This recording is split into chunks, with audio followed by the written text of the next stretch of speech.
What's good, YouTube? It's your boy Keep It 1K, and today I'll be going over the 5 and 9 EMA day trading strategy that I use.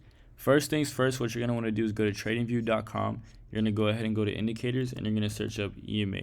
After searching up EMA, you're going to go ahead and click the first one, and you're going to go ahead and add that twice. After adding both EMAs, you're going to go ahead and exit this, and you're going to go ahead and go to the first EMA, and you're going to go ahead and go to the settings, and you're going to change the length from 9 to 5. After changing the length from 9 to 5, you're going to go ahead and press OK. And now you can see that we have two different EMAs on the chart. So now that we have both EMAs added, I'm going to go ahead and get deeper into it as to why I trade with both EMAs and how I use this day trading strategy. Now, before we get into why I trade with EMAs and how I trade with EMAs, I'm going to go ahead and explain what an EMA pretty much is. In my opinion, it's like a magnet. If we're above the magnets, then I'm looking to play the upside. If we're below the magnets, then I'm looking to play the downside. Now that you have an idea of pretty much what an EMA is, I'm going to go ahead and explain to you why I like to day trade with the 5 and 9 EMA. I personally like to day trade price action, and I like to keep things as simple as possible. Once I learned this strategy, I never looked back. I used to always be the person that would look at the bottom of my screen, the right of my screen, wherever my indicator was at. I was always paying attention more to my indicator, more than I was paying attention to what was actually going on. And it's honestly helped me become a better trader overall. I'm going to go ahead and explain to y'all where I would enter, where I would exit, and I'm just going to go ahead and give y'all about 2 to 3 examples, and hopefully y'all learn something from this video. Now that I explained why I day trade with these two EMAs, let's go ahead and get into how I day trade with these two EMAs. So first things first, right off the bat, I hope y'all notice that we are just riding these EMAs all the way to the upside. Notice how we broke above the two EMAs, and look at how we just stayed above the entire time. Now you might ask, where would you enter at? Right? Let's go ahead and explain where I would enter at. So notice how we came above, notice how we gapped down, right? We obviously gapped down, buyers were strong, they pushed it all the way to the EMA. If I see strength like that, I'm looking for a break above EMAs, and I'm looking for a retest, which we got right here. Notice how we broke above, we came back down, buyers immediately pushed it right back above EMAs. That looks bullish, right? Notice how we got the retest. I always wait for a retest. I always want to wait for a break above. It's just like support and resistance. I wait for a break above. I want that retest, and if I get the retest and we're holding above the EMAs, then I'm looking to play the upside, right? Let's go ahead and look at where we broke above. We broke above around this 354 level. Look at how we went from 354 all the way to 370. So you might ask, how does it give you conviction to hold? Well, if I entered calls around this area right here, if I'm just paying attention to my EMAs, notice how we stayed above EMAs most of the time, right? Sometimes you'll get the break below, but notice how we broke below, buyers push it right back. Personally, I probably would have taken profits around this area. I probably would have left some runners due to the fact that we didn't fully cross over to the downside. You can see right here, we fully crossed over to the downside. We got that retest and stayed below. I personally most likely would have taken some profits, left some runners due to the fact that we broke below, and look what happened. We got right back above, and we pushed from around 362 all the way to 370. So my point is, it gives you conviction. It's giving me so much conviction to stay in my positions. So like I said, I probably would have stayed in, and I probably would have made some more profits, right? Due to the fact that we are just riding EMAs all the way to the upside. That is how I would trade upside. I always want to look for a break above the EMAs, and I just want to stay above the EMAs the entire time. Notice how we crossed over to the downside. We broke below EMAs, and look at what happened. We got the retest, right? Just like I said right down here. I'm looking for a retest above, vice versa. If I'm looking for downside, if I'm looking to see if I'm paying attention to the EMAs crossing over to the downside, I still want to get that retest because we can break below, and we can obviously come right back up. Notice how we broke below. We stayed below EMAs. My point is, this strategy is I'm literally just paying attention to staying above or I'm staying below, right? So let's go ahead and look at this.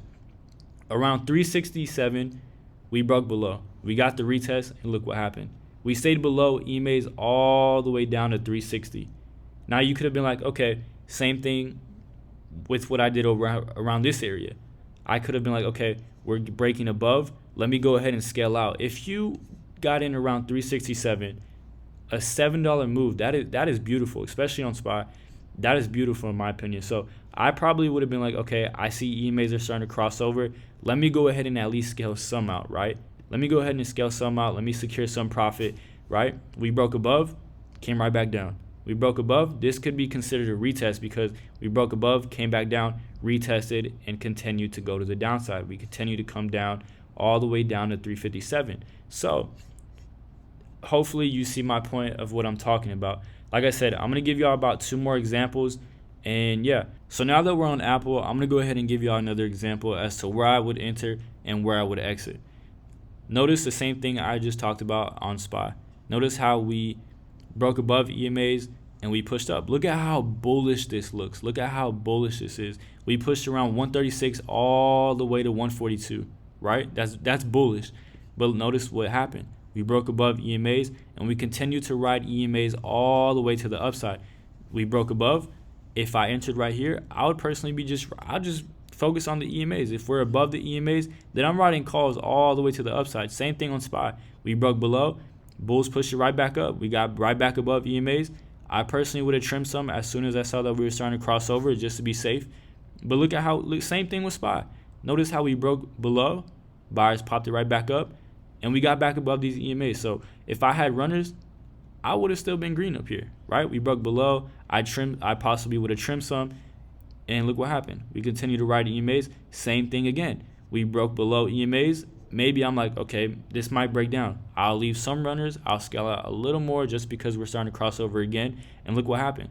We saw higher highs, right? But look at how we broke below EMAs. We got the retest, and look what happened. We continued all the way to the upside from about 135. So that is honestly how it gives me conviction. That is the conviction. That is the conviction part of this. That is honestly how it's giving me more conviction, because if I entered calls down here and I'm just seeing that we're riding the EMAs all the way to the upside, I'm obviously going to hold my calls, right? Same thing to the downside. Notice how we started to cross over. This is the crossover that I'm talking about. You always want to pay attention to the crossover, right? They call it the 5 and 9 EMA crossover. Notice how we were trending down. EMA started to cross up, and we got that rip, right? We were above the EMAs the entire time. Look at the 5 and 9 EMA crossover, crossed down, right? We crossed down. We got that retest I was talking about on SPY, and we continued all the way from 142 all the way back down to 138, right? So hopefully y'all are learning something from this video. In my opinion, this is the easiest day trading strategy there possibly is out there, due to the fact that I like to day trade price action, like I said, and while I'm watching price action, I can pay attention to the EMAs, and you see what happens, right? So I'm going to go ahead and give y'all another example, and hopefully y'all are learning something from this video. So now that we're on Tesla, I'm going to go ahead and show y'all how I would day trade with these 2 EMAs and support and resistance combined, right? So I'm going to go ahead and draw my support level. I'm going to go ahead and draw my resistance level, and let's get into it. So now that we're on Tesla and I have my support and resistance levels drawn out, I'm going to go ahead and explain where I'd possibly be looking for an entry, right? Notice how we rejected right here, came down, bounced off support, pushed back up, rejected, bounced.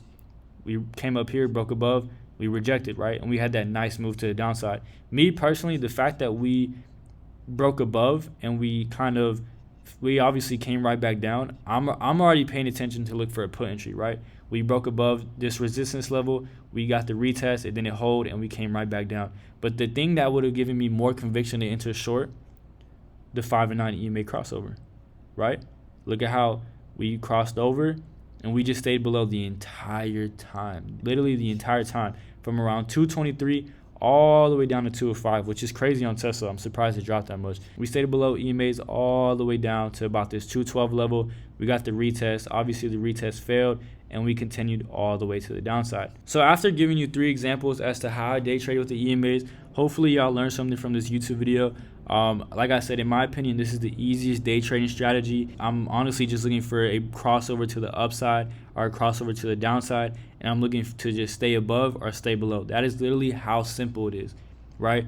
Like I said, I like to day trade price action, and just day trading with this combo has honestly helped me a lot in the long run. So if you enjoyed this video, make sure y'all hit that like button, make sure y'all hit that sub button if you're new, and it's been your boy Keep It 1K, and I'm out.